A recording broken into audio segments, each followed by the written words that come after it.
About a year ago, I was having a conversation with my dad late one night. In one of the most honest and vulnerable moments I can remember having with him as a man, we were discussing my career and where it's taken me thus far. At one point, he remarked about how surprised he was that I studied city planning and African American history in college, and went on to work for a racial justice research institute. Perhaps it was because I grew up in a rural area outside of a small Ohio town of about 10,000 people, 98% of whom were white, including myself.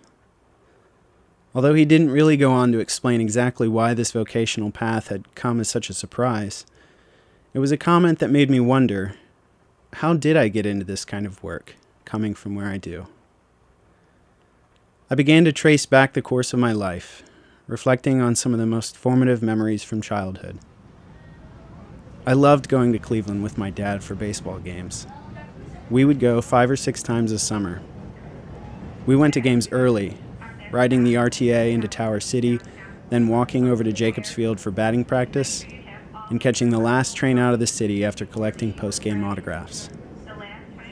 But in addition to the joy of being with my dad and watching the Indians win all those games, I began to think about the naive curiosity I had about that city and the way it seemed to be crumbling, and about why there were so many more black people there than back home. I recalled the church missions trip I took with my mom and sister to a Navajo reservation in Red Sands, Arizona. We helped build a new school and did programming with some of the Navajo children. I remember it being unlike any place I'd ever been before, and though I remember marveling at the Grand Canyon and the Painted Desert, I also remember wondering why there was so much poverty and why the Navajo people still lived there. My parents may not have had the chance to fully pursue their interests and passions, but it was their hard work and the time they spent with me and my siblings that enabled us to pursue ours. Therein lies the irony behind why my career turned out to be a surprise to my dad. The time and memories in which he and Mom invested meant so much more than they could have understood in the moment.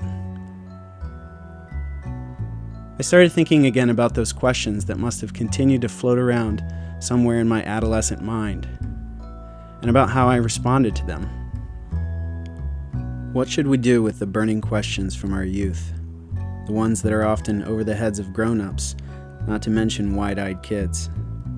Should we dismiss them? Ignore them?